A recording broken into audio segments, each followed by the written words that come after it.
이번 비상계엄의 핵심으로 지목되는 이른바 충암 라인들이 과거 국회에 출석했을 때 했던 발언들이 다시 주목받고 있습니다. 김용현 전 국방장관은 야당 의원의 질책에 비속어를 써가며 할 말은 하겠다고 했고, 여인형 방첩 사령관을 가리켜서 전두환과 차지철 같다는 지적에는 감사하다고 했습니다. 김민관 기자입니다.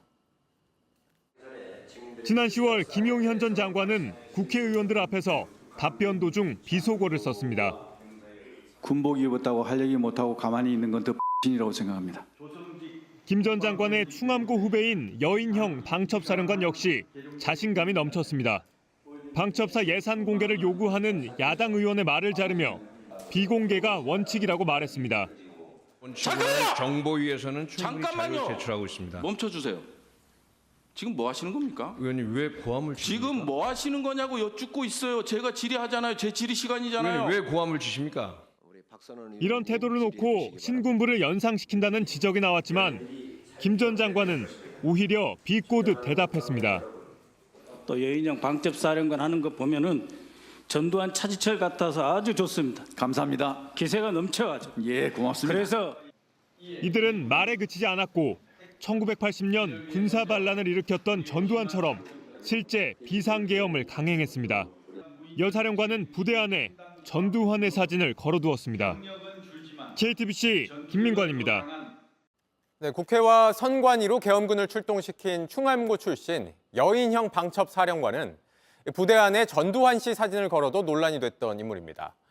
JTBC 취재 결과 지난달 육군 인사 이동 건의가 있었는데 김용현 전 국방장관이 이걸 거절하면서 여인형 사령관과 특전사령관, 수방사령관 모두 자리를 지켰고 이들은 그대로 계엄군 지휘관 역할을 맡았습니다. 김민관 기자입니다. 계엄 일주일 전인 지난달 25일 후반기 장성급 인사가 발표됐습니다. 해군과 공군, 해병대까지 중장급 인사가 단행됐지만 육군은 누구도 바뀌지 않았습니다. 당시 군 내부에서도 장군 숫자가 가장 많은 육군에서 중장급 인사가 없는 건 이례적이라는 평가가 나왔습니다. JTBC 취재 결과 육군 중장 인사가 나지 않은 건 김용현 전 국방부 장관의 반대 때문으로 확인됐습니다. 임명을 요구한 군 관계자는 박안수 육군참모총장이 중장 진급 인사로 3명을 내정했는데 김 전 장관이 이를 거절했다라고 설명했습니다. 계엄을 주도한 여인형 방첩사령관, 곽종근 특수전사령관, 이진우 수도방위 사령관, 이 세 사람은 모두 중장입니다. 중장급 인사가 단행되면 이들의 보직도 연쇄적으로 바뀔 가능성을 차단하려 했던 것으로 풀이됩니다. 계엄군을 지휘한 여인형 방첩사령관은 1980년 계엄 당시 보안사령관이었던 전두환의 사진을 부대 안에 걸어둬 논란이 되기도 했습니다. 전두환 사진은 걸만하고 김재규 사진은 걸만하지 않다는 정치적 판단이 담겨 있는 점. 여러 가지 국회에서 지적을 많이 해주셨기 때문에 국방부에서 적절한 지침이 내려올 것으로 보고 저는 거기에 잘 따라서 하겠습니다. 여 사령관은 국회 지적에도 여전히 전두환의 사진을 걸어두고 있는 것으로 확인됐습니다. 국방부 관계자는 국방부 지침상 여 사령관의 판단에 따라 언제든 사진을 제거할 수 있는 상태라고 답했습니다. JTBC 김민관입니다. 윤석열 대통령의 불법 계엄을 앞두고 군 내부에서 작성한 걸로 보이는 계엄 준비 문건이 공개됐습니다. 한 달 전 작성된 이 문건은 계엄 사령부를 어떻게 구성할지, 합동수사본부는 어떻게 운영할지 등 계엄 선포를 대비한 내용이 담겼습니다. 1980년 5월 과거 계엄군의 포고령을 싣기도 했습니다. 조민중 기자입니다. 추미애 민주당 의원이 공개한 계엄사 합수부 운영 참고 자료입니다. 군 소식통으로부터 제보받은 내용을 재구성한 문건입니다.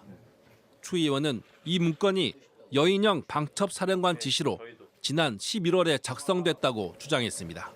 이렇게 문건이 실제 있기 때문에 수사를 통해서 밝힘으로써 사전 모의된 비상계엄을 통한 내란죄에 대한 수사가 신속하게 진행돼야 한다는 것을 촉구하는 바입니다.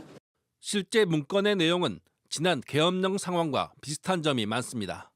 계엄 선포와 계엄법, 계엄사령부 직제령 등이 담겨 있습니다.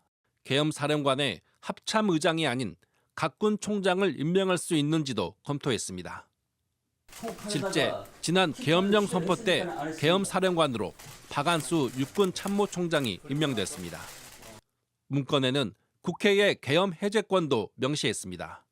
추 의원은 이를 토대로 계엄군이 국회 점거를 사전에 계획했다고 봤습니다. 헌법 및 계엄법에 따라 국회가 제적 의원 과반수로 계엄 해제를 요구할 경우 대통령이 이를 거부할 수 없다는 법적 규정도 명시되어 있습니다. 국회의 권한을 제한하려는 시도를 검토했을 가능성을 시사하는 것입니다. 문건에는 또 계엄사 포고령 예시로 1980년 5월 계엄군 포고령을 실었습니다.